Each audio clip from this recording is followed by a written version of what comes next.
Between 430 BC and 424 BC, Nechemyah returned to Jerusalem. He found the transgressions of the people and soon Nechemyah bursts into the door of Tobiah's room and throws him and all his possessions out the door.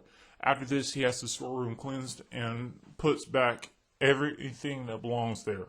Upon finding that the portions of the Levium had not been given to them and that they had returned to their farms, he rebukes the leaders. In response to the lack of tithes, he orders the full tenth of grain, wine, and olive oil to be brought to the storerooms. Over the storerooms, a priest, a Torah teacher, and certain two other people are put in administration and appointed, their duties being to make sure the distribution to their kinsmen in accordance with Torah is given. Soon around this same time, he found the merchants were coming to the city on Shabbat. This incurs another rebuking of the leaders. On that following Friday, the 7 gates were shut and 6 of them were locked. They would not be opened until Sunday morning. When the merchants come to the gates, they are met by armed guards who prevent the merchants from entering the city. On the 3rd Shabbat, Nechemyah warns them, "Why are you spending the night by the wall? Do it again and I'll use force against you." After that, they would only come Sunday morning to Friday evening, only not coming at night. The Levium are purified and guard the gates of the wall on Shabbat. Within the city, he observes that those who come to the Beit HaMikdash have wives from pagan families. The children of these marriages are not able to speak completely in Jewish Aramaic. Instead, these children speak a blended language of Phoenician or Canaanite and Jewish Aramaic. That is, according to Nechemyah, a breach in covenant, which only states that they are not to marry into pagan families as it will lead to idolatry, and it has nothing to do with the language of the holy nation.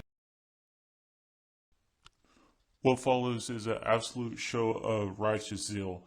The fathers of these children are disputed with and are cursed. Some of these fathers are beaten up and their hair pulled out of the roots. All these fathers are made to swear an oath before Adonai that they would not give their daughters to be wives to pagan men and would not give their sons to be husbands to pagan women. He reminds them of the fall of King Shlomo or Solomon. He finishes the rebuke with a palpable warning. Are we to give in to you and let you continue this very great evil, breaking faith with our God by marrying foreign women? One of the grandsons of the Kohen HaGadol, Elishba, had become the son-in-law to Sennabat the Horani, one of the enemies of the Judean people. Nechemyah removed him from the office of Kohen. In 424 BC, Artaxerxes I died and was succeeded by his son Xerxes II. After ruling for only 45 days, he was killed by his half-brother, who in turn was murdered by one of the sons of Artaxerxes I. At his coronation, Alcus, the son of Artaxerxes I, names himself Darius II.